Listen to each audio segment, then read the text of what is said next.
Nunca pensé que después de 40 años criando a un hijo con amor y dedicación, terminaría aquí, sosteniendo un par de calcetines baratos mientras veo a mi nuera desfilar por la sala con un collar de diamantes de 45,000 pesos que mi hijo le dio a la madre de ella. El regalo llegó en una cajita de terciopelo azul, de esas tiendas caras del centro comercial. Miguel se la entregó a doña Carmen con una sonrisa que hace años no veo dirigida hacia mí. «Para usted, que siempre me ha tratado como a un hijo», le dijo, besando la frente de su suegra. «¿Y para mí?» Un paquetito mal envuelto con un par de calcetines grises que claramente compró en el último minuto en cualquier tienda. La humillación me quemó el pecho cuando doña Carmen comenzó a mostrar el collar a las vecinas, contándole a todo mundo lo generoso y atento que era su yerno. «Miren nomás qué maravilla me dio Miguel, un collar de verdad, con diamantes de verdad». Mientras tanto, yo guardé mis calcetines en el cajón, tratando de tragar el dolor que crecía en la garganta. 67 años de vida, 38 cuidando a ese niño como si fuera mi tesoro más preciado. Noches en vela cuando estaba enfermo, ahorros gastados en su educación, sueños abandonados para que él pudiera realizar los suyos. Y ahora yo valía menos que unos calcetines de supermercado. Soy María Elena Rodríguez, y durante toda mi vida he sido conocida como la mujer que sacrificó todo por su familia. Cuando mi esposo José murió hace 15 años, dejándome sola con Miguel recién entrada a la universidad, yo podría haber vendido la casa, podría haber buscado una vida más fácil. Pero no, me quedé. Trabajé doble turno en la fábrica textil. Vendí comida en las tardes. Hice todo lo que fuera necesario para que mi hijo pudiera terminar sus estudios y convertirse en el ingeniero que es hoy. Cada peso que gané fue pensando en él, en su futuro, en su felicidad. Y ahora, después de todo eso, estoy aquí viendo cómo le da 45,000 pesos en diamantes a doña Carmen Silva, la madre de Leticia, su esposa. Carmen, que siempre ha vivido cómodamente gracias a la pensión de su difunto marido, que nunca ha tenido que elegir entre pagar la luz o comprar medicina, que critica mi comida y encuentra defectos en todo lo que hago. Carmen, que ahora lleva puesto mi sacrificio convertido en diamantes alrededor de su cuello. Esa noche, acostada en mi cama del cuarto que queda al fondo de mi propia casa, la casa que conquisté con años de trabajo y sacrificio, algo dentro de mí se rompió. No fue solo la decepción o el dolor, fue la certeza fría y cortante de que para ellos yo me había convertido en una carga, en un estorbo, en alguien que merece solo las sobras de la atención y el cariño. Leticia se rió cuando les contó a sus amigas sobre mis calcetines, como si fuera la cosa más divertida del mundo. Imagínense, suegra recibiendo calcetines. Miguel tiene unas ocurrencias. Pero lo que ellos no sabían es que esta suegra de calcetines aún tenía algunas sorpresas guardadas. Y todo estaba a punto de cambiar. Cuando Miguel era pequeño, recuerdo que me despertaba en las madrugadas por sus pesadillas. Yo lo abrazaba hasta que se calmaba, le cantaba canciones que mi madre me había enseñado, le prometía que siempre estaría ahí para protegerlo.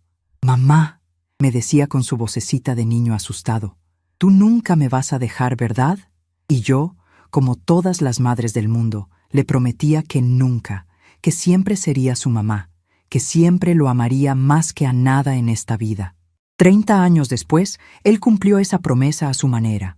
Nunca me dejó físicamente, pero me fue dejando emocionalmente, pedacito a pedacito, hasta convertirme en una extraña en mi propia casa. Miguel se casó con Leticia hace 3 años, y cuando me propusieron mudarse conmigo, temporalmente, mientras ahorraban para su propia casa, yo acepté feliz. Pensé que sería hermoso tener a mi hijo de vuelta en casa, poder conocer mejor a mi nuera, quizás ayudar cuando llegaran los nietos. Pero lo que comenzó como una convivencia temporal se convirtió en una ocupación silenciosa. Primero tomaron el cuarto principal. «Es que somos más jóvenes, mamá, necesitamos más espacio». Después la sala principal se llenó de sus muebles y sus gustos. Después la cocina se reorganizó según las preferencias de Leticia.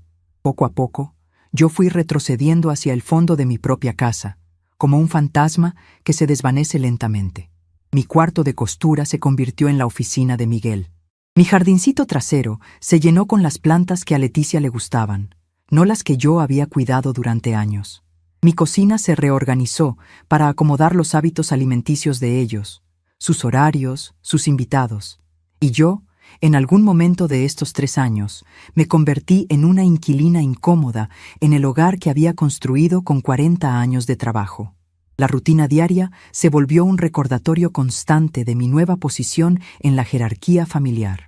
En las mañanas, Leticia se despierta tarde, usa el baño principal por 1 hora completa, deja la cocina hecha un desastre después de preparar sus licuados de proteína y sus desayunos especiales. Miguel se va corriendo al trabajo, a veces sin siquiera saludarme, concentrado en su teléfono y sus llamadas importantes. Y yo me levanto temprano, como toda la vida, pero ahora espero en mi cuarto hasta que ellos terminen su rutina matutina para poder usar MI propio baño, para poder desayunar en MI propia cocina. En las noches, cuando llegaban cansados del trabajo, era yo quien tenía la cena lista, era yo quien lavaba los platos, era yo quien mantenía la casa limpia y ordenada. Pero cuando llegaban las visitas, especialmente cuando venía doña Carmen, la situación se volvía aún más humillante. Leticia asumía el papel de señora de la casa, recibiendo a su madre como una reina, sirviéndole en mi vajilla, en mi mesa, en mi comedor. Y yo me convertía en la suegra incómoda, la que estorbaba, la que tenía que retirarse discretamente para que ellas pudieran platicar a gusto. Doña Carmen tiene 68 años, 3 más que yo, pero la diferencia en cómo somos tratadas en mi propia casa es abismal. Cuando ella llega, se sienta en mi sillón preferido, el que mi difunto José me compró para nuestro 20º aniversario. Critica mi comida. María Elena, esta sopa está un poco salada, ¿verdad? Da su opinión sobre la decoración. Esta casa necesita una mano más joven, más moderna. Y habla de mí como si yo no estuviera presente. Leticia, mi hija, tienes que enseñarle a tu suegra a hacer ese guisado que tanto te gusta. Los gustos de ustedes, los jóvenes, son diferentes. Miguel se ríe de los comentarios de su suegra. Apoya cada sugerencia. La trata con una deferencia que hace años no me demuestra a mí. Cuando doña Carmen sugiere cambios en la casa, él escucha atentamente y toma notas mentales. Cuando yo sugiero algo, él me dice, sí, mamá, con esa voz condescendiente que usa la gente cuando quiere que uno se calle. La diferencia es tan obvia que duele, pero ellos actúan como si fuera lo más natural del mundo. El tema del dinero era especialmente doloroso. Durante estos 3 años de convivencia, nunca me pidieron que pagara por los servicios, por la comida, por nada. Al principio pensé que era porque reconocían que esta era mi casa, que yo era quien los estaba recibiendo como huéspedes. Pero con el tiempo me di cuenta de la verdad. Ellos consideraban que yo era la carga, la que debía estar agradecida de que me permitieran quedarme en mi propia casa. En sus mentes, ellos me estaban haciendo el favor de cuidarme, de mantenerme, de no mandarme a un asilo. La realidad financiera era muy diferente. Mi pensión de la fábrica textil y la pensión de viudez que recibo por José suman más de lo que ellos aportan mensualmente. Yo pago la mayoría de los servicios, yo compro la mayor parte de la comida, yo cubro los gastos de mantenimiento de la casa. Pero de alguna manera, en sus mentes, ellos son los proveedores y yo soy la beneficiaria. Esta inversión de la realidad era tan completa que hasta yo mismo había comenzado a creerla en algunos momentos de confusión. Además de los gastos de la casa, yo seguía dándole dinero a Miguel todos los meses. Es para emergencias, mamá, me decía siempre. Nunca se sabe cuándo podemos necesitarlo. Y 3,000 pesos mensuales que yo separaba religiosamente de mi pensión. Dinero que podría haber usado para arreglar mis dientes, para comprarme ropa nueva, para darme algunos gustos en mis años dorados. Pero no, ese dinero iba directamente a la cuenta de Miguel, mes tras mes, año tras año. Y fue exactamente ese dinero, ese sacrificio mensual que hago desde hace años, lo que él usó para comprar un collar de 45,000 pesos para su suegra. Cuando me enteré de esto, a través de una conversación que escuché por casualidad entre Miguel y Leticia, sentí como si el mundo se hubiera puesto al revés. Con los 3,000 que me da mi mamá cada mes, en 1 año y medio juntamos lo suficiente para el collar de tu mamá. le decía Miguel a su esposa, con el orgullo de alguien que acaba de hacer una buena inversión. Leticia se emocionó. «Ay, Miguel, mi mamá va a estar tan feliz. Es tan generoso de tu parte pensar en ella así». ¿Generoso? Generoso era usar mi dinero para comprar regalos caros para su suegra mientras a mí me daba calcetines baratos. Generoso era usar los ahorros que yo le daba para emergencias, para comprar joyas, para impresionar a la familia de su esposa. El dolor que sentí en ese momento fue diferente a cualquier cosa que hubiera experimentado antes. No era solo la traición económica, era la traición emocional de saber que mi propio hijo me veía como un recurso que explotar, no como una madre que amar. Esa noche del collar de diamantes, después de que todos se fueron a dormir contentos y satisfechos con el éxito del regalo, yo me quedé despierta hasta muy tarde, mirando el techo de mi cuarto. No podía dejar de pensar en todos los sacrificios que había hecho, en todas las veces que elegí las necesidades de Miguel por encima de las mías, en todos los sueños que pospuse o abandoné por completo para asegurar su futuro. Recordé cuando vendí los aretes de oro que José me había regalado en nuestro primer aniversario para pagar las cuotas de la Universidad de Miguel. Recordé cuando trabajé turnos dobles durante un año completo para poder comprarle la computadora que necesitaba para sus estudios. Recordé cuando rechacé la propuesta de matrimonio de don Aurelio, un viudo bueno y trabajador que me había cortejado durante meses después de que José murió, porque pensé que Miguel necesitaba toda mi atención y no había espacio en mi vida para un nuevo amor. Todos esos sacrificios, todas esas decisiones que tomé pensando en el bienestar y la felicidad de mi hijo, habían llevado a este momento. Yo sosteniendo un par de calcetines baratos mientras mi nuera se pavoneaba con diamantes comprados con mi dinero. La ironía era tan amarga que casi podía saborearla, pero lo que más me dolió no fueron los calcetines, ni siquiera el collar. Lo que verdaderamente quebró algo dentro de mí fue la manera en que me miraron cuando protesté tímidamente. Cuando comenté, con una sonrisa forzada, que el collar era muy hermoso y costoso, Leticia me respondió con una condescendencia que me dejó helada.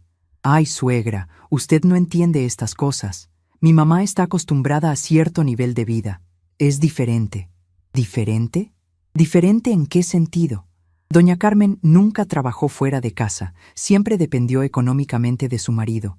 Nunca tuvo que elegir entre comprar medicina o comida. Yo trabajé desde los 16 años. Crié a un hijo sola después de enviudar. Construí un patrimonio con mis propias manos.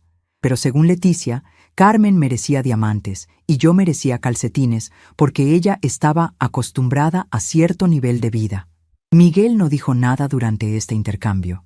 Se quedó ahí, mirando su teléfono, como si la conversación no fuera con él, como si su madre y su esposa estuvieran discutiendo algo que no le concernía. Su silencio fue más doloroso que cualquier insulto directo. Era la confirmación de que él estaba de acuerdo con la jerarquía que habían establecido en mi casa. Doña Carmen en la cúspide, merecedora de respeto y regalos costosos. Leticia en el medio, la nueva reina del hogar. Y yo en el fondo, la anciana que debía estar agradecida por cualquier atención que me brindaran. Esa madrugada, mientras la casa dormía y yo seguía despierta procesando la humillación del día, escuché pasos en el pasillo. Era Miguel, yendo al baño. Por un momento, pensé en levantarme, en acercarme a él, en intentar una conversación como las que teníamos cuando él era pequeño. Quería preguntarle cuándo había cambiado tanto, cuándo había decidido que los sentimientos de su suegra eran más importantes que los de su madre, cuando había comenzado a verme como una carga en lugar de como la mujer que sacrificó todo por su bienestar. Pero no me levanté. Me quedé ahí, en mi cama, en mi cuarto del fondo de mi propia casa, sabiendo que esa conversación no cambiaría nada. Miguel había hecho su elección mucho tiempo atrás. Había elegido la comodidad de una esposa joven y bonita, la aprobación de una suegra exigente, la vida fácil que le permitía olvidarse de los sacrificios que habían hecho posible su éxito. Y yo había permitido que esa elección se consolidara, día tras día, con mi silencio, con mi sumisión, con mi desesperada necesidad de mantener la paz familiar. Al día siguiente, las rutinas continuaron como siempre. Leticia se levantó tarde, usó el baño principal, dejó la cocina desordenada. Miguel se fue corriendo al trabajo sin saludarme. Doña Carmen llegó para el almuerzo, se sentó en mi sillón, criticó mi comida, se pavoneó con su collar nuevo. Y yo seguí mi papel de suegra invisible, la mujer que limpia, cocina y paga las cuentas sin merecer consideración alguna. Pero algo había cambiado dentro de mí durante esa noche de insomnio y reflexión. Por primera vez en 3 años, comencé a ver mi situación con total claridad. No era una huésped afortunada en una casa generosa. Era una mujer de 67 años que estaba siendo explotada económica y emocionalmente por las personas que más amaba. Era una madre que había criado a un hijo ingrato, que había sacrificado su propia felicidad por alguien que la veía como un estorbo conveniente. Y más importante aún, era una mujer que todavía tenía opciones, que todavía tenía poder, que todavía podía decidir su propio destino. El collar de diamantes había sido comprado con MI dinero. Esta casa era mía. Los servicios se pagaban con MI pensión. El carro que Miguel usaba todos los días estaba a mi nombre. Durante 40 años de trabajo y sacrificio, había acumulado más recursos de los que ellos se imaginaban. Y si ellos podían tomar decisiones sobre mi vida sin consultarme, quizás era hora de que yo tomara algunas decisiones sobre mi vida sin consultarlos a ellos. Esa tarde, mientras ellos estaban en el trabajo y doña Carmen había regresado a su casa a presumir su collar nuevo con otras vecinas, yo hice algo que no había hecho en años. Me senté en mi sillón favorito, tomé una taza de café en mi vajilla preferida y comencé a planear mi propio futuro. Por primera vez en mucho tiempo, no estaba pensando en las necesidades de otros. No estaba preocupándome por mantener la paz familiar. No estaba sacrificando mis deseos por el bienestar ajeno. Estaba pensando en María Elena Rodríguez, la mujer que había trabajado 40 años para construir un patrimonio, que había criado a un hijo con amor y dedicación, que merecía respeto y consideración en su propia casa. Y esa mujer estaba cansada de calcetines baratos, cansada de ser invisible, cansada de financiar su propia humillación con el dinero que daba mensualmente para emergencias. Era hora de que aprendieran el verdadero valor de lo que estaban perdiendo. Era hora de que descubrieran qué pasaba cuando la mujer que sostenía todo desde las sombras decidía salir a la luz y reclamar lo que le pertenecía. El collar de diamantes brillaba alrededor del cuello de doña Carmen, pero muy pronto todos descubrirían quién había financiado realmente ese brillo. Miré hacia la ventana, hacia el jardín que había cuidado durante años, hacia la calle donde había vivido la mayor parte de mi vida adulta, y por primera vez en mucho tiempo sonreí. No era una sonrisa amarga o resignada. Era la sonrisa de una mujer que acababa de recordar que tenía poder, que tenía opciones, que tenía la capacidad de cambiar su propia historia. Los calcetines baratos seguían guardados en mi cajón, pero ya no me dolían. Ahora los veía como lo que realmente eran, la última gota que había hecho desbordarse el vaso de mi paciencia. Miguel, Leticia y doña Carmen no lo sabían todavía, pero acababan de despertar a una mujer que había olvidado su propia fuerza. Y esa mujer estaba a punto de recordarles a todos una lección que nunca olvidarían. Los días que siguieron al episodio del collar fueron una secuencia dolorosa de pequeñas humillaciones que comencé a notar con una claridad cruel. Era como si alguien hubiera limpiado mis anteojos después de años de ver borroso. Cada gesto, cada comentario, cada decisión tomada sin consultarme se volvió evidente de una manera que me quitaba el aliento. Miguel y Leticia continuaron con sus rutinas como si nada hubiera pasado, como si darle calcetines baratos a la mujer que los había criado y mantenido fuera lo más natural del mundo. En la mesa del desayuno, Leticia organizaba las actividades del día, hablando de nuestra casa y nuestros planes, como si yo fuera un mueble más de la decoración. Miguel, tenemos que llamar al plomero para que revise la tubería del baño principal. Y también hay que cambiar las cortinas de la sala. Las que están ahí son muy anticuadas. Yo me quedaba ahí, masticando mi pan tostado, escuchando cómo decidían el futuro de mi casa sin siquiera preguntarme mi opinión. Cuando intenté sugerir que las cortinas estaban en perfecto estado y que me gustaban porque las había elegido con mucho cuidado, Leticia me sonrió con esa condescendencia que había perfeccionado. «Ay, suegra, usted no entiende de decoración moderna. Estas cosas hay que dejarlas en manos de gente que sabe. La dinámica en la casa había cambiado tanto que yo mismo había dejado de reconocer mi lugar en ella. Antes, cuando Miguel era soltero y vivía conmigo, yo era la señora de la casa. Tomaba las decisiones, organizaba los espacios, decidía qué se compraba y qué no. Pero desde que Leticia llegó, gradualmente fui perdiendo voz y voto en todo. Primero fueron pequeñas cosas: cambiar la marca del detergente porque este es mejor, reorganizar la alacena porque así es más práctico, mover los muebles porque queda mejor el espacio. Cada cambio venía acompañado de una explicación que sonaba razonable, pero el efecto acumulativo era claro. Yo estaba siendo desplazada de mi propio hogar. Doña Carmen tenía incluso una gaveta reservada en la cómoda del cuarto de huéspedes, que antes era mi cuarto de costura, donde dejaba sus pertenencias cuando venía a pasar los fines de semana. Era ahí donde guardaba el famoso collar cuando no lo estaba usando, en una cajita de terciopelo que abría y cerraba docenas de veces al día, admirando sus diamantes. Trataba mi casa como un hotel 5 estrellas. Se sentaba en mi sillón preferido, criticaba mi comida, daba su opinión sobre la decoración y aún encima hablaba de mí como si yo no estuviera presente.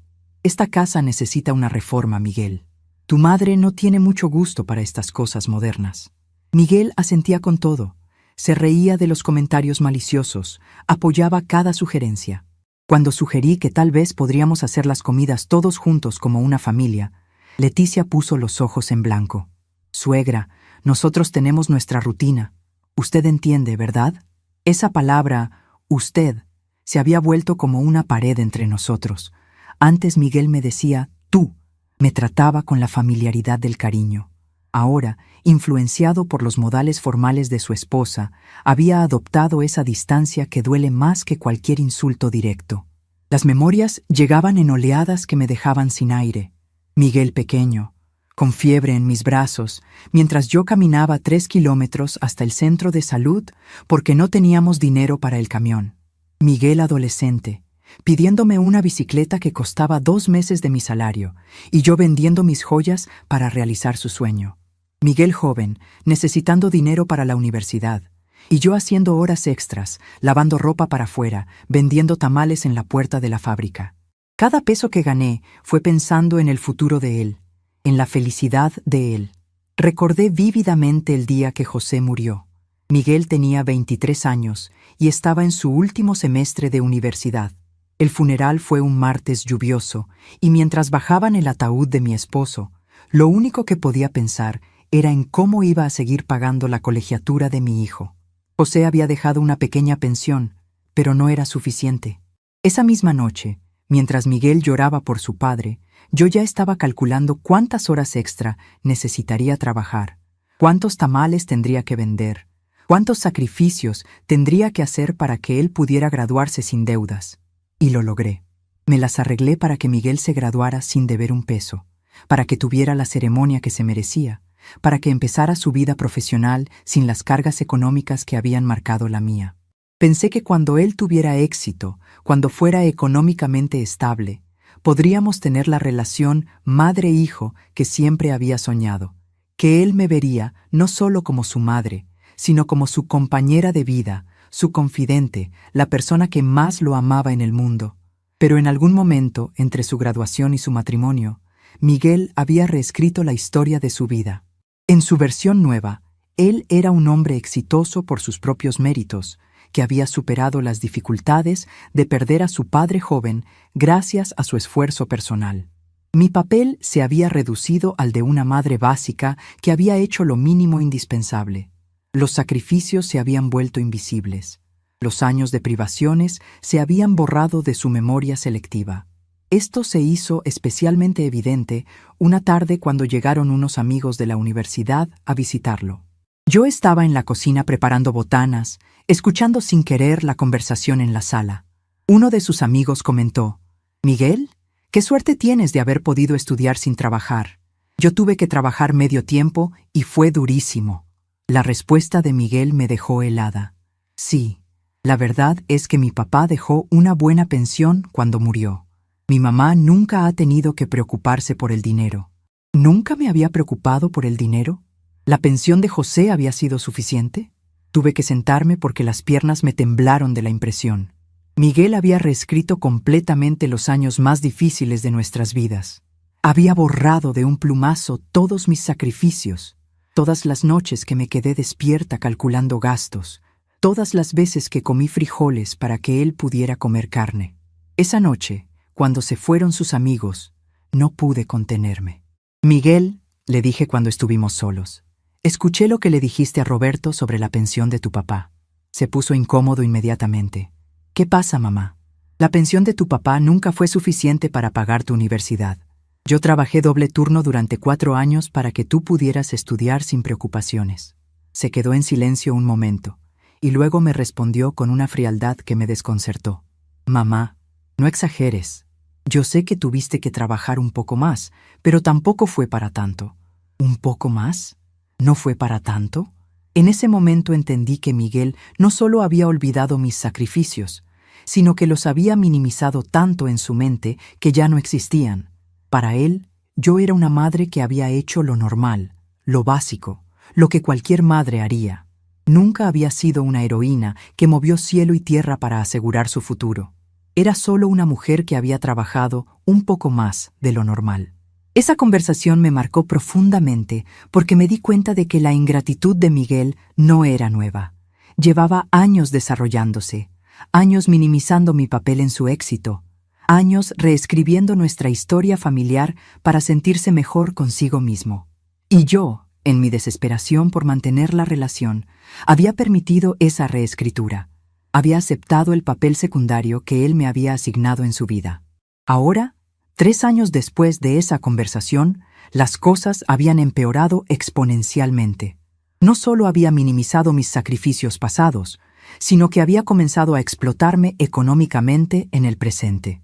Los 3,000 pesos mensuales que yo le daba religiosamente se habían convertido en un derecho adquirido en su mente. Nunca me preguntaba si yo necesitaba ese dinero. Nunca se ofrecía a devolvérmelo cuando tenía meses buenos en el trabajo. Nunca cuestionaba si era justo que una mujer pensionada estuviera subsidiando los caprichos de un ingeniero con sueldo. Y Leticia había perfeccionado el arte de hacerme sentir invisible. Durante las comidas, dirigía toda la conversación hacia temas que no me incluían. El trabajo de Miguel, sus amigas, sus planes de pareja, sus opiniones sobre política y actualidad. Cuando yo trataba de participar, ella me respondía con monosílabos o cambiaba de tema inmediatamente. «Ah, sí, suegra, qué interesante», decía con una sonrisa falsa, y luego se dirigía a Miguel. «Oye, mi amor, ¿ya viste lo que publicó Andrea en Facebook?» Los fines de semana eran especialmente difíciles porque era cuando venía doña Carmen. La transformación de Leticia en esos días era dramática.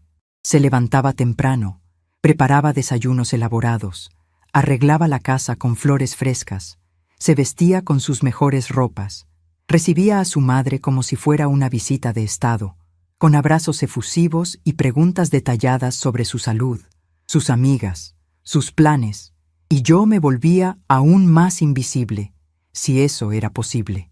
Doña Carmen aprovechaba estos fines de semana para reorganizar mi casa según sus gustos. «Leticia, mi hija, ¿por qué no mueves esta planta de aquí? Queda mejor en la ventana».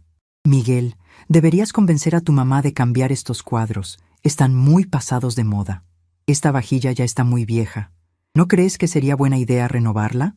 Cada sugerencia era acatada inmediatamente, como si viniera de la dueña legítima de la casa. Pero lo que más me dolía era ver cómo Miguel se iluminaba en presencia de su suegra. Le contaba anécdotas del trabajo, le pedía consejos, se reía de sus chistes, la trataba con una atención y un respeto que ya no me demostraba a mí.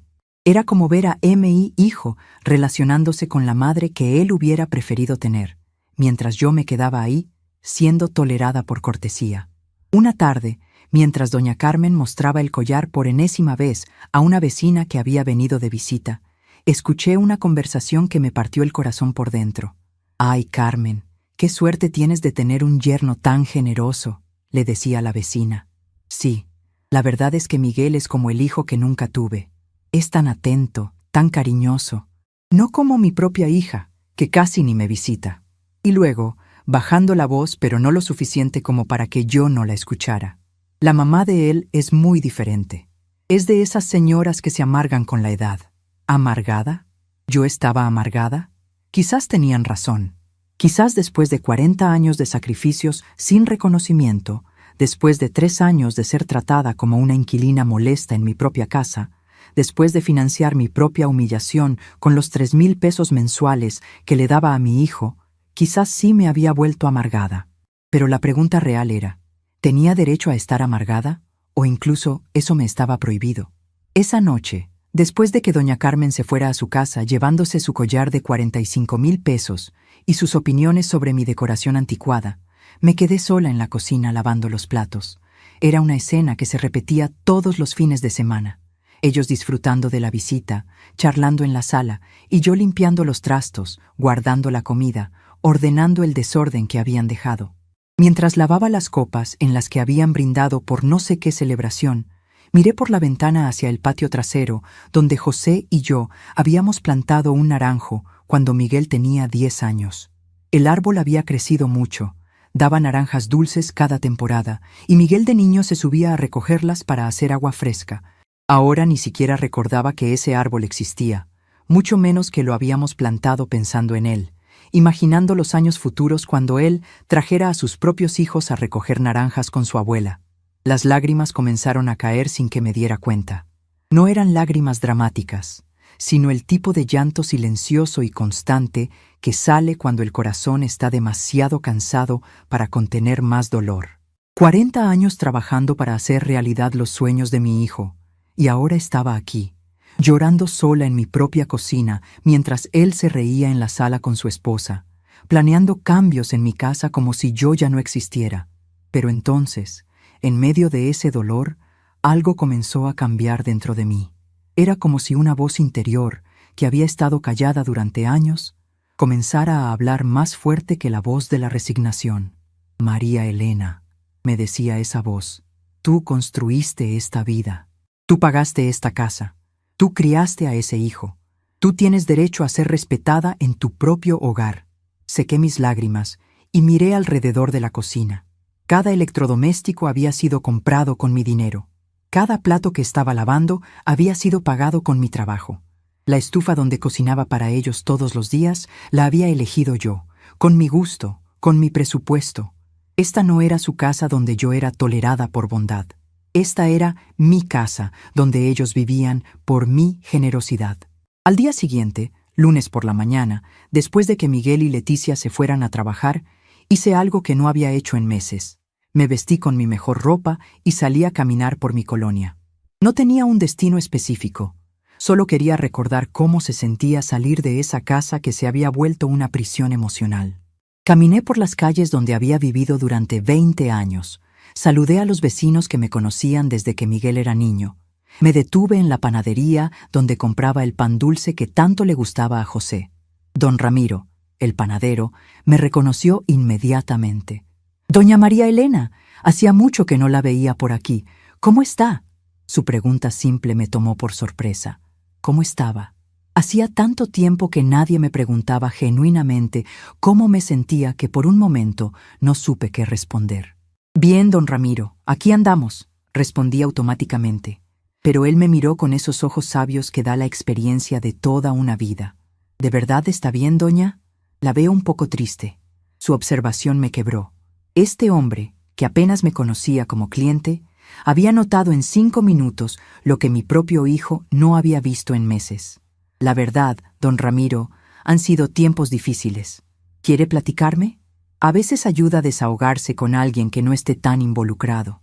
Me senté en la silla de plástico que tenía junto al mostrador y por primera vez en años hablé honestamente sobre mi situación.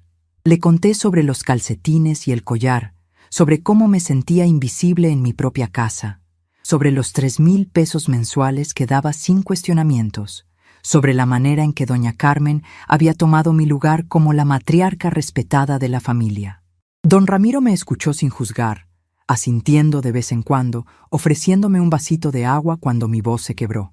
«Doña María Elena», me dijo cuando terminé mi relato, Usted es una mujer fuerte que ha pasado por cosas muy difíciles, pero no está obligada a seguir siendo la mártir de nadie. Su hijo ya es un hombre adulto con su trabajo y su esposa. Ya es hora de que usted piense en su propia felicidad.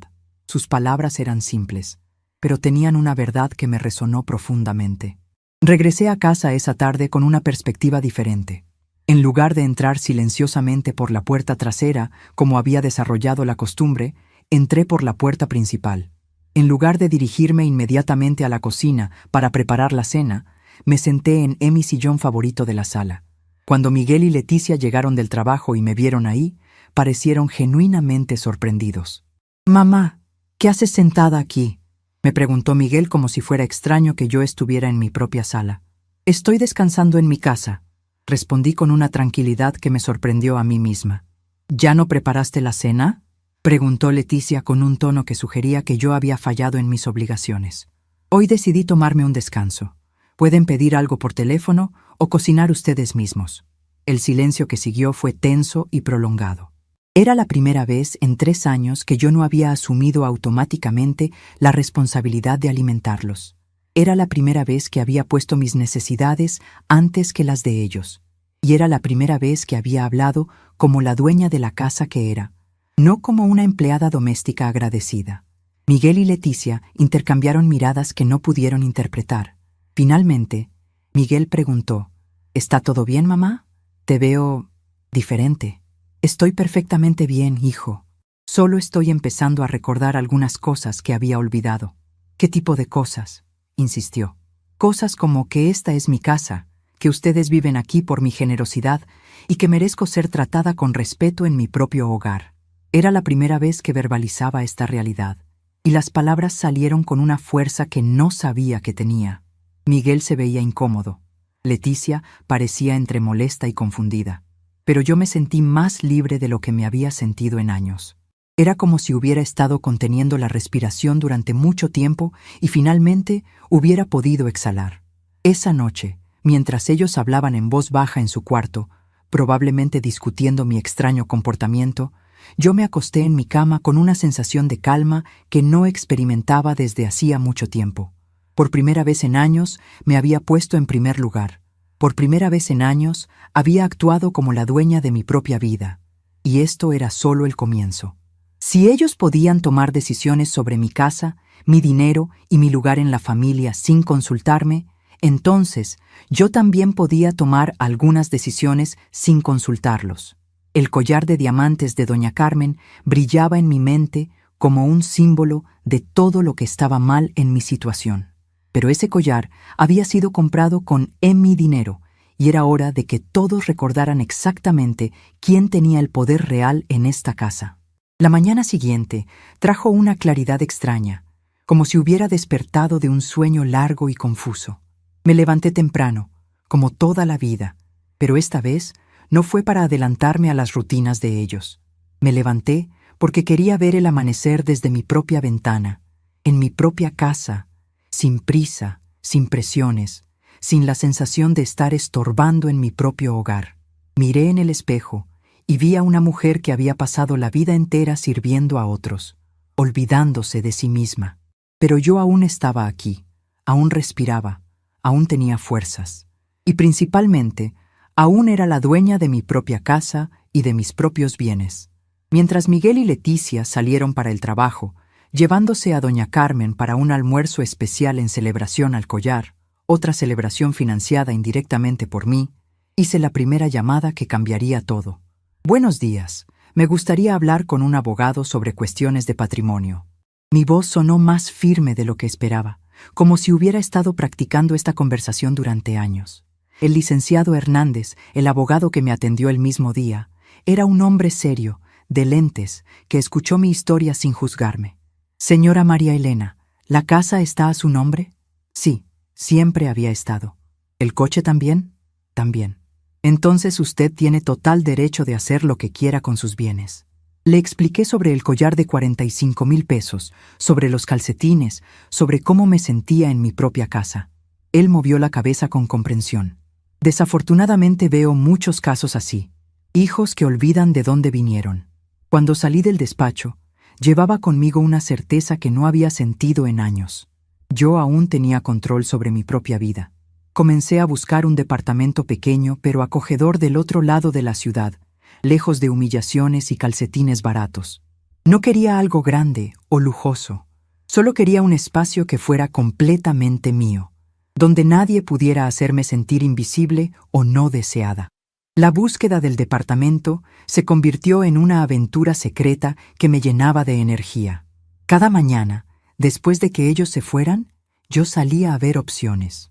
Encontré un lugar perfecto en la colonia del Valle, un departamento en un segundo piso con mucha luz natural, una cocina pequeña pero funcional, y una sala que daba a un parque donde las señoras de mi edad se sentaban a platicar en las tardes. Era exactamente lo que necesitaba, un hogar donde pudiera ser yo misma sin disculpas. La señora que me enseñó el departamento, doña Patricia, era una mujer alegre de unos 50 años que inmediatamente me cayó bien.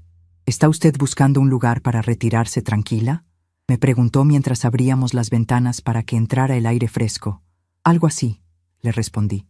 Estoy buscando un lugar donde pueda vivir en paz. Ella sonrió con entendimiento. Ay, señora, todas las mujeres de nuestra edad merecemos un poquito de paz, ¿verdad? Regresé a casa y comencé a guardar mis cosas más importantes en una maleta pequeña que escondí en el fondo del armario. Fotografías antiguas, algunos documentos, las pocas joyas que me quedaban después de tantos sacrificios por los sueños de mi hijo. Todo cabía en esa maleta pequeña porque, al final, las cosas realmente importantes de una vida no ocupan mucho espacio físico. Los recuerdos verdaderos, los momentos de felicidad real, la satisfacción del trabajo bien hecho, todo eso lo llevaba conmigo sin necesidad de maletas.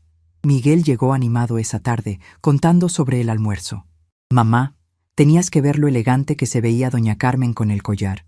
La gente en el restaurante no paraba de elogiarla. Leticia se rió, mostrando las compras que habían hecho.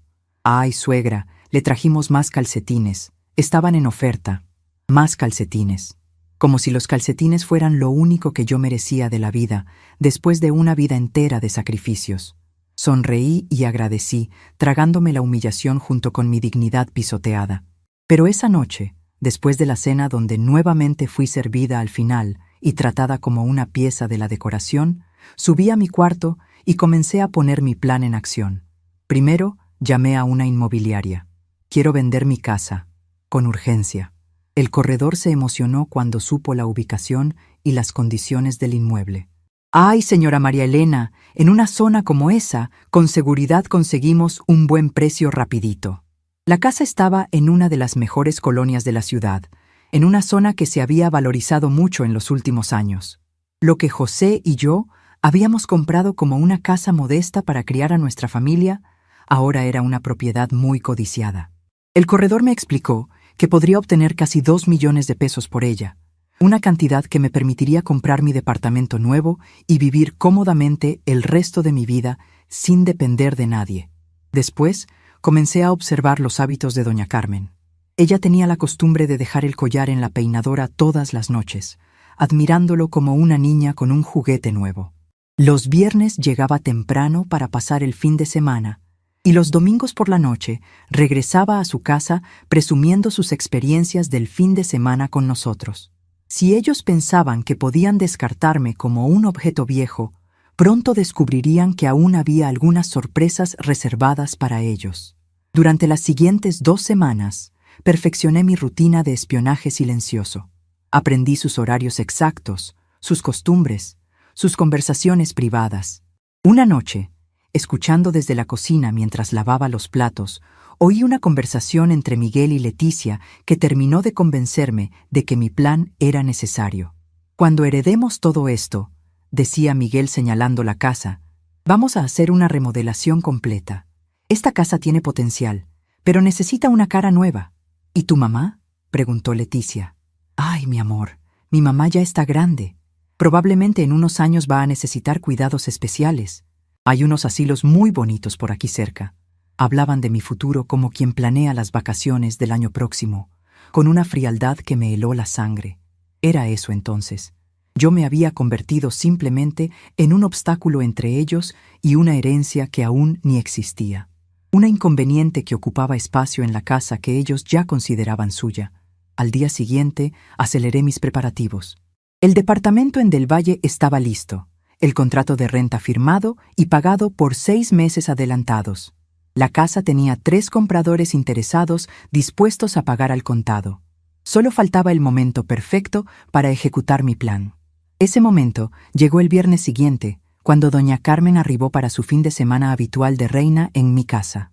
Esa noche esperé a que todos durmieran y fui hasta el cuarto de huéspedes donde doña Carmen siempre dejaba sus cosas cuando pasaba los fines de semana.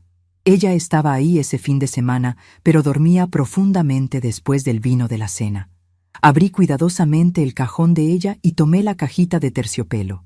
El collar estaba ahí, brillando suavemente bajo la luz de la lámpara pequeña. Lo guardé en mi bolsa junto con los documentos más importantes. Al fin y al cabo, quien pagó 45,000 pesos por esos diamantes fui yo, a través del dinero que deposito mensualmente en la cuenta de mi hijo. Si él podía usar mi dinero sin consultarme, yo podía recuperar lo que era mío por derecho. En la mañana siguiente, cuando todos salieran para sus rutinas, yo también saldría, pero para nunca más regresar. Esa última madrugada en mi casa, no pude dormir. Me quedé despierta viendo por la ventana, recordando todos los momentos importantes que habían pasado entre esas paredes. El día que trajimos a Miguel recién nacido del hospital, sus primeros pasos en la sala, las fiestas de cumpleaños en el jardín, las navidades cuando José aún vivía y éramos una familia completa y feliz, las noches de desvelo cuando Miguel estaba enfermo, los desayunos domingo cuando él me contaba sus sueños de ser ingeniero. Pero también recordé los momentos más recientes, las humillaciones silenciosas, las decisiones tomadas sin consultarme, la sensación constante de ser un estorbo en mi propio hogar, los calcetines baratos, el collar de diamantes, las conversaciones sobre asilos y herencias, la transformación gradual de mi hijo querido en un extraño que me toleraba por obligación. A las 5 de la mañana me levanté y comencé los preparativos finales. Los muebles se quedaban. Al fin y al cabo, que ellos se las arreglaran con una casa vacía que en pocas horas ni siquiera sería de ellos. Llevé solo lo que era realmente mío: ropa, fotografías, algunos libros y una pequeña imagen de la Virgen de Guadalupe que José me había regalado en nuestro primer aniversario. Y por supuesto, el collar que había recuperado la noche anterior. Dejé una carta simple sobre la mesa de la cocina. Fueron ustedes quienes me enseñaron mi verdadero valor. Gracias por la lección. La casa fue vendida, el coche también. El collar regresó a quien realmente lo financió. Buena suerte con los nuevos rumbos. Al lado de la carta dejé los calcetines baratos que Miguel me había dado. Un último recordatorio de cuánto valía yo para ellos. El coche ya había sido vendido la semana anterior. Otros 15,000 pesos más en mi nueva cuenta bancaria. Era un Tsuru viejito, pero en buenas condiciones, y lo habían comprado inmediatamente. Cuando Miguel descubrió que el coche no estaba en el garaje y leyó mi carta, ya era demasiado tarde. Cuando intentaron llamarme, el número ya no existía. Cuando corrieron al registro público para tratar de impedir algo, descubrieron que la casa había sido vendida legalmente por su única propietaria, yo. La mudanza había sido discreta pero eficiente. Una empresa pequeña se llevó mis pocas pertenencias el jueves por la noche, mientras ellos estaban en una cena con amigos. Para el viernes en la mañana, mis cosas ya estaban en mi departamento nuevo, esperándome. Todo había sido planeado con la precisión de una operación militar, pero ejecutado con la silenciosa determinación de una mujer que finalmente había decidido recuperar su vida. Recibí las primeras llamadas desesperadas en mi teléfono nuevo, desde mi departamento nuevo, en mi nueva vida. «Mamá, por favor, podemos platicar. Doña María Elena, esto es robo. Voy a llamar a la policía. Mamá, nosotros la amamos. Regrese a casa». ¿Casa? ¿Qué casa? ¿La que ustedes ya consideraban de ustedes mientras yo pagaba las cuentas y me escondían en el cuarto del fondo? ¿El amor? ¿El mismo amor que valía un par de calcetines baratos mientras la suegra ganaba 45,000 pesos en diamantes comprados con mi dinero? Colgué el teléfono y miré por la ventana de mi departamento. Era pequeño, pero era mío. pagado al contado, con el dinero de la venta de los bienes que siempre fueron míos. En mi cuello brillaba suavemente el collar que yo había financiado, aunque ellos nunca hubieran reconocido eso. ¿Ellos querían que yo desapareciera de sus vidas? Entonces fue exactamente lo que hice. La libertad tenía un sabor extraño. Después de 40 años de sacrificar mis deseos por las necesidades de otros, después de 3 años de ser tratada como una carga inconveniente, después de una vida entera poniendo a mi familia antes que a mí misma, por fin estaba haciendo algo completamente para mí. Era aterrador y emocionante al mismo tiempo. Mi primera noche en el departamento nuevo fue la más silenciosa que había experimentado en años. No había discusiones en voz baja sobre cómo manejar el problema de la suegra. No había planes hechos sin consultarme sobre nuestra casa. No había que escuchar conversaciones sobre asilos y herencias. Solo silencio. Mi silencio, elegido y controlado por mí. Al día siguiente, sábado, desperté sin prisa por primera vez en años. No tenía que preparar desayunos elaborados para recibir a doña Carmen. No tenía que limpiar la casa antes de que llegaran las visitas. No tenía que esconder mis pertenencias para hacer espacio a los gustos de otros. Podía hacer lo que quisiera, cuando quisiera, sin pedir permiso a nadie. Salí a caminar por mi nueva colonia. El parque frente a mi edificio estaba lleno de familias, niños jugando, parejas de ancianos alimentando palomas. Era una escena de normalidad y paz que contrastaba dramáticamente con la tensión constante de los últimos años. Me senté en una banca y por primera vez en mucho tiempo simplemente observé el mundo sin preocuparme por las tareas domésticas que me esperaban, sin calcular cuánto dinero tendría que dar el próximo mes, sin planificar cómo mantener la paz familiar. Una señora mayor se sentó a mi lado. «Buenos días», me dijo con una sonrisa genuina. «¿Es usted nueva por aquí?» «Sí», le respondí. «Me acabo de mudar». «Qué bueno, esta es una colonia muy tranquila». «Yo soy Esperanza, vivo en el edificio de enfrente». «María Elena», me presenté. «Vivo en el edificio azul». «Ay, qué bonito. ¿Y está contenta con su nueva casa?» La pregunta era simple, pero me tomó por sorpresa. ¿Cuándo fue la última vez que alguien me había preguntado si yo estaba contenta?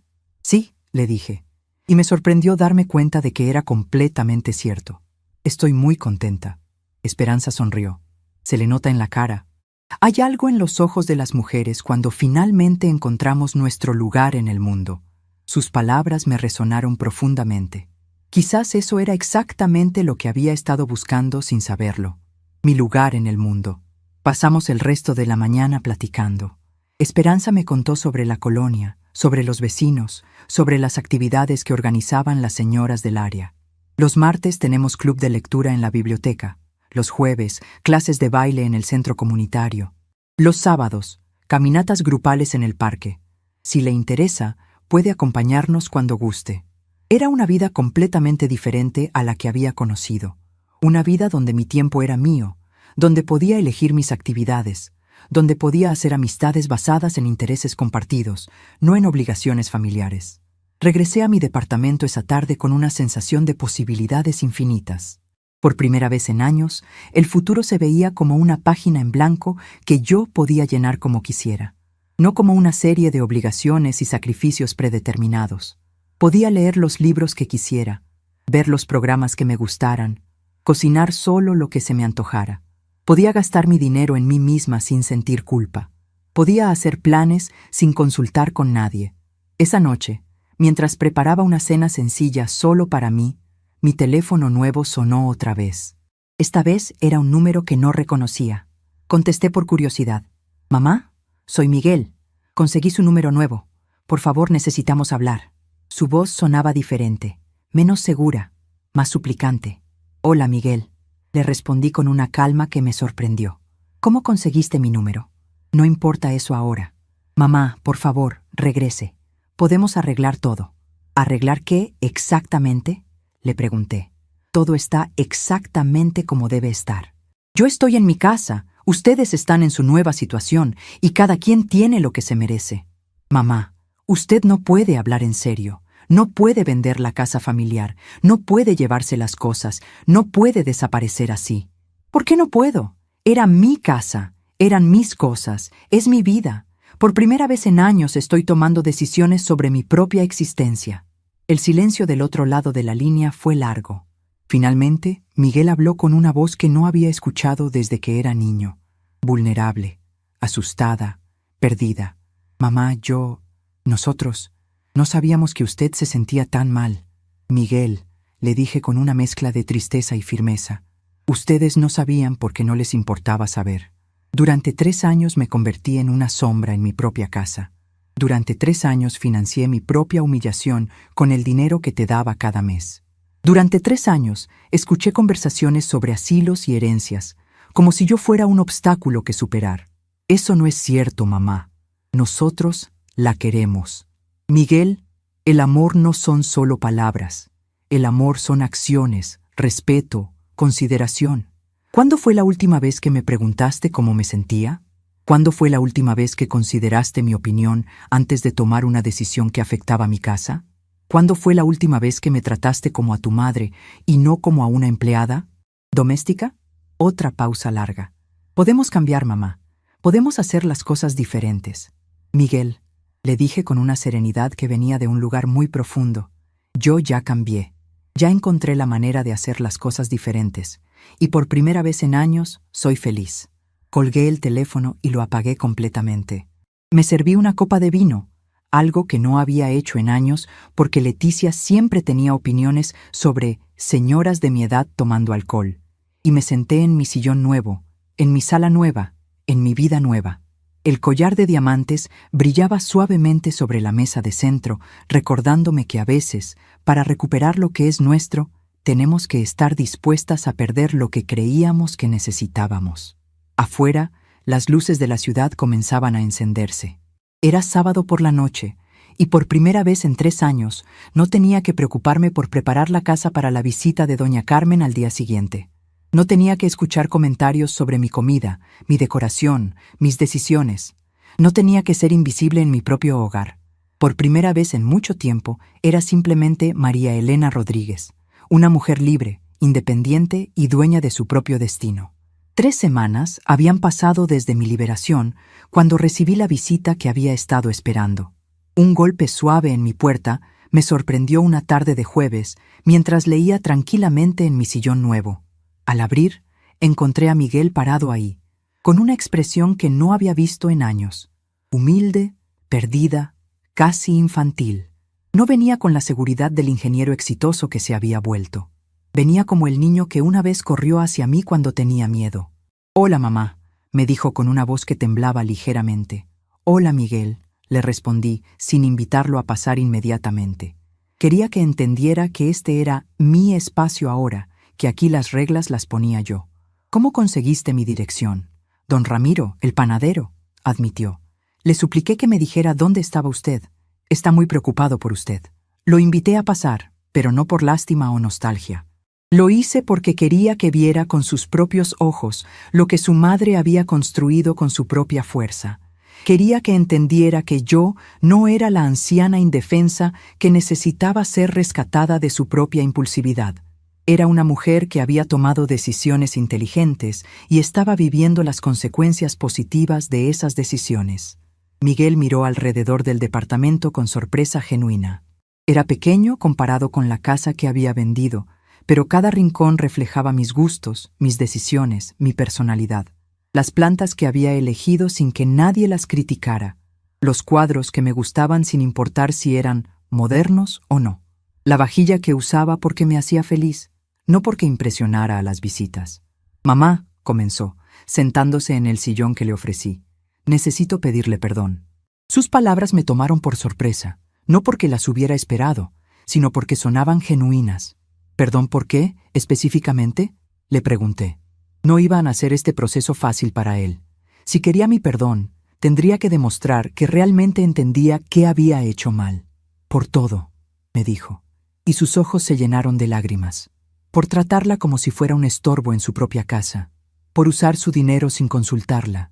Por permitir que Leticia y doña Carmen la faltaran al respeto. Por planear su futuro sin incluirla.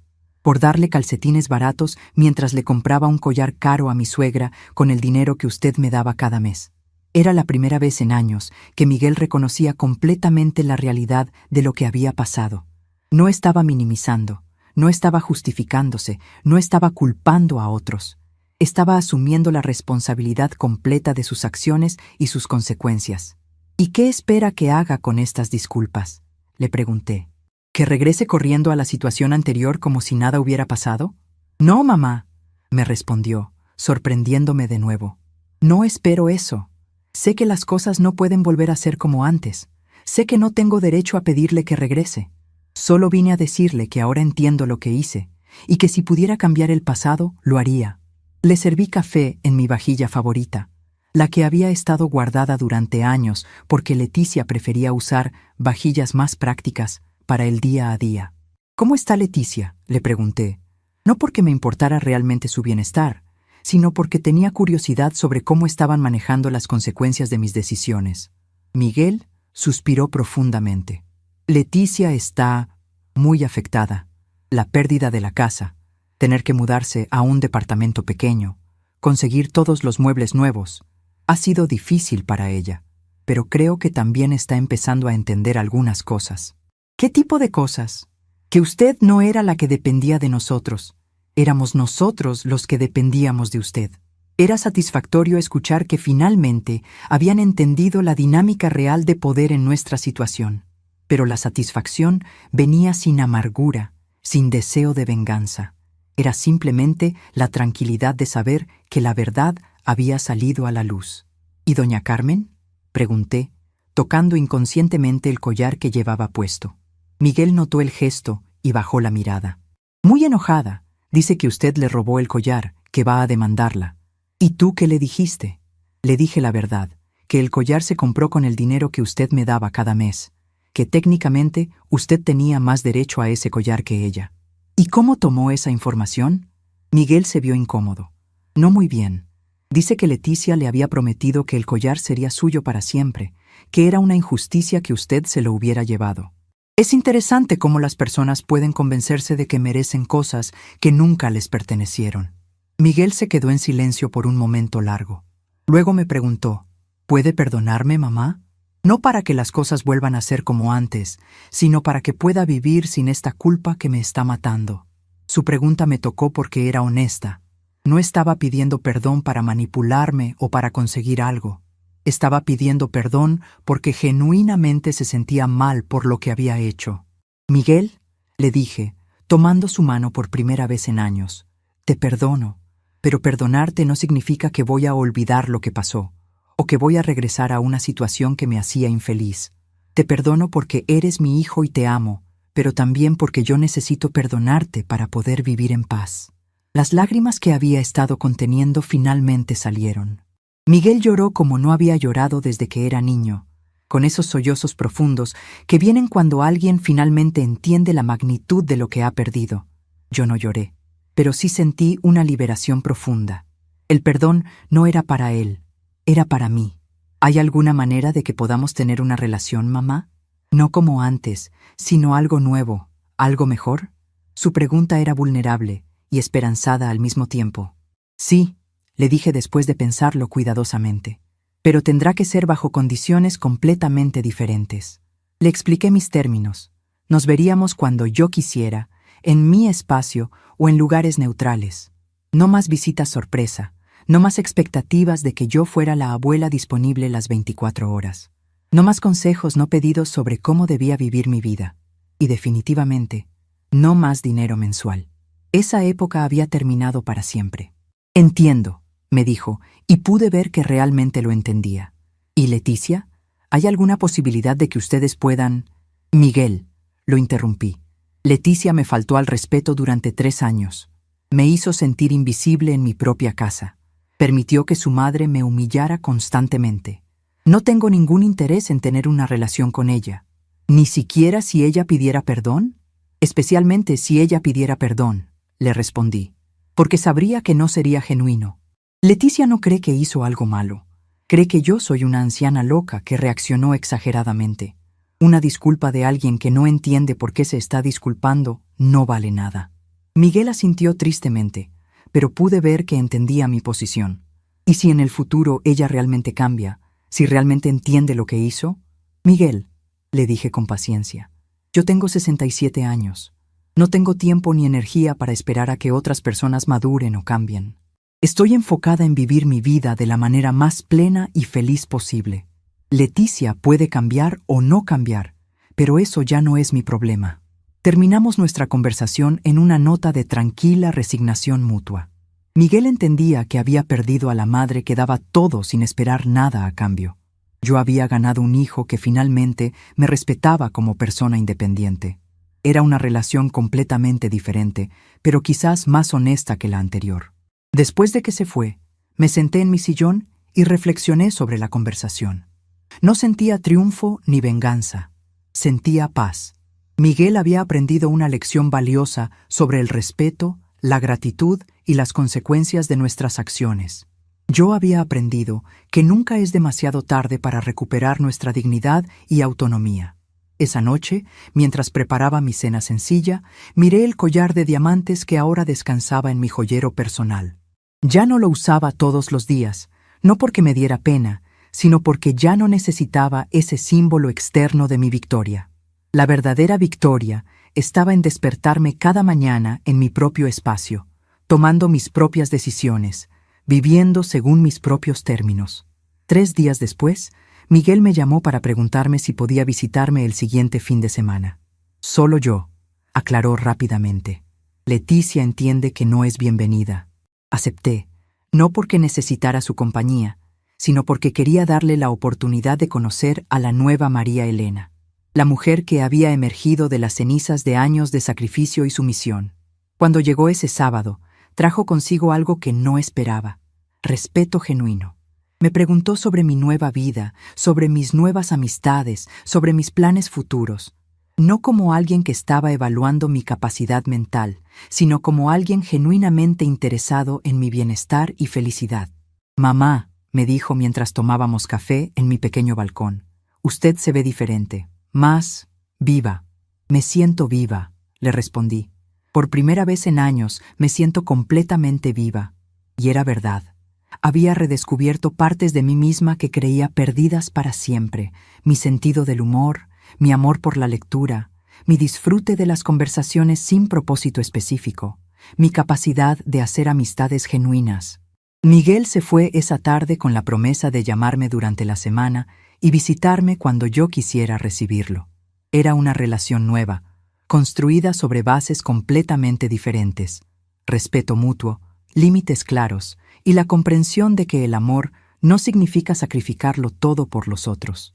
Mientras veía su auto alejarse desde mi ventana, toqué el collar alrededor de mi cuello y sonreí.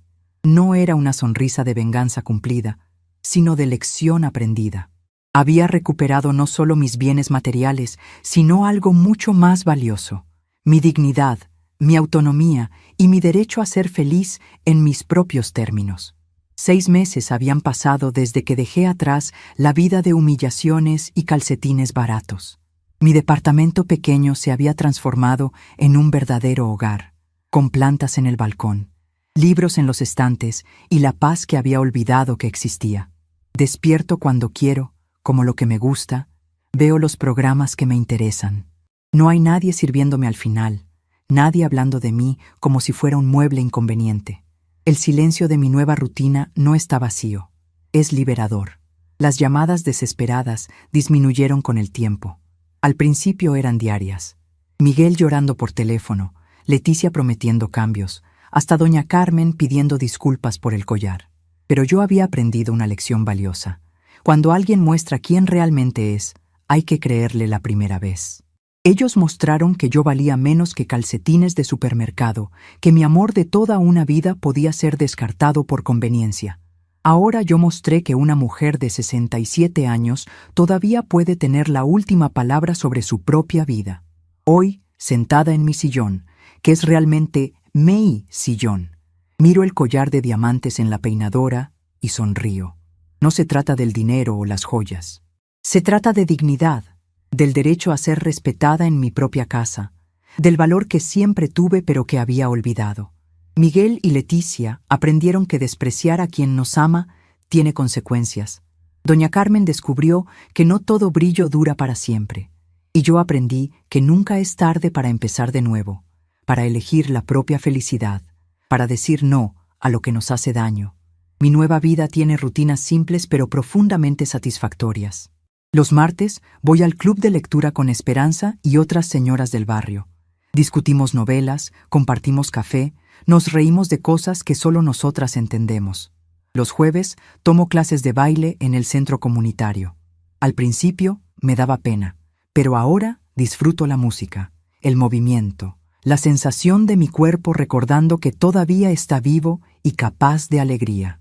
Los sábados camino por el parque con mi grupo de amigas nuevas. Son mujeres como yo, que en diferentes momentos de sus vidas decidieron que merecían algo mejor de lo que estaban recibiendo.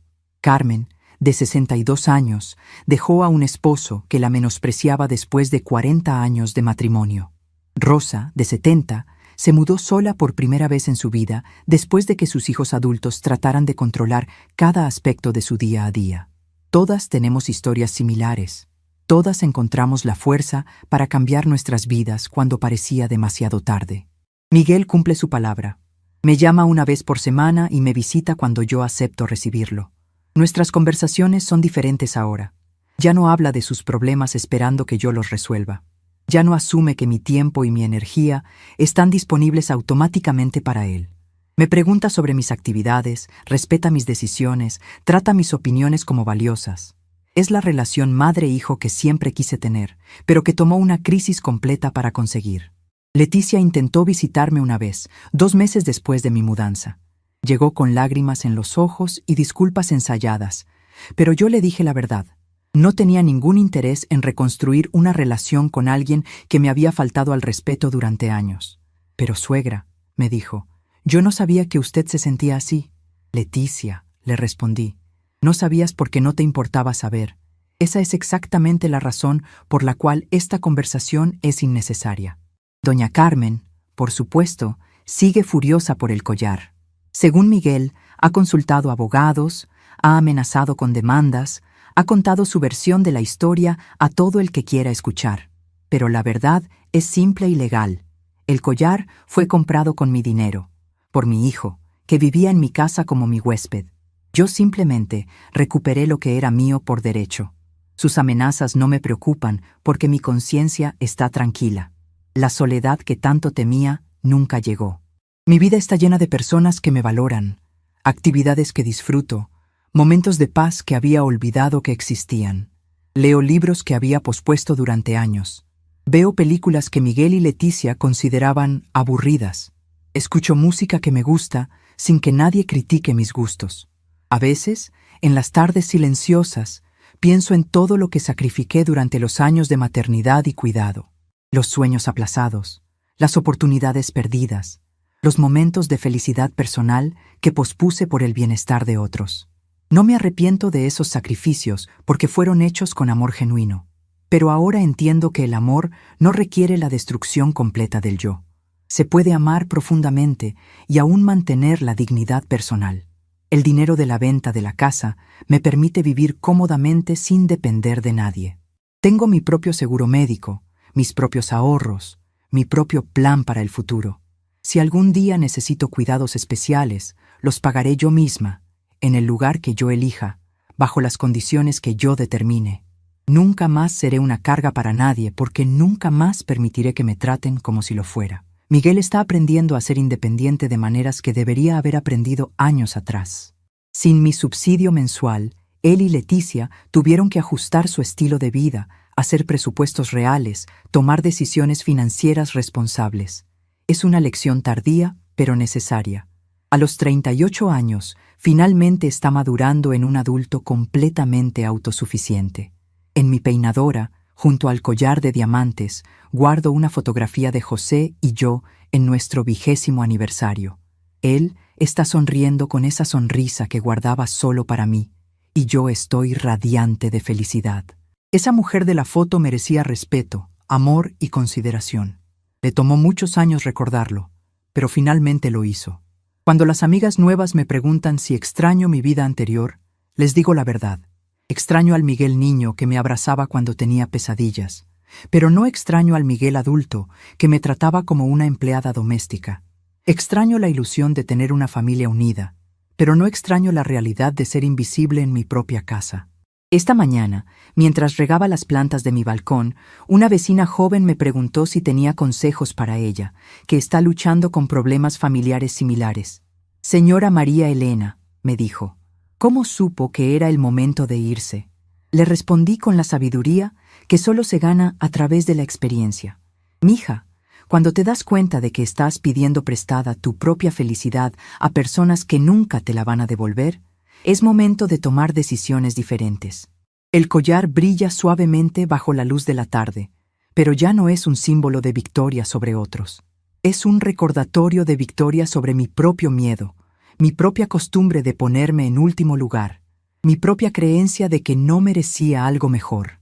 Cada diamante refleja una lección aprendida, una frontera establecida, un momento de valor encontrado. No hay amargura en mi corazón, no hay deseo de venganza. Hay algo mucho más poderoso: paz.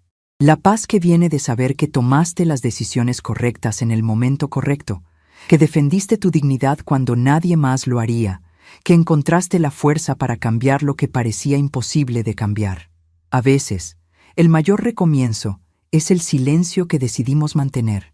Estamos curiosos para saber hasta dónde esta historia llegó. ¿De dónde están viendo? Comenten abajo.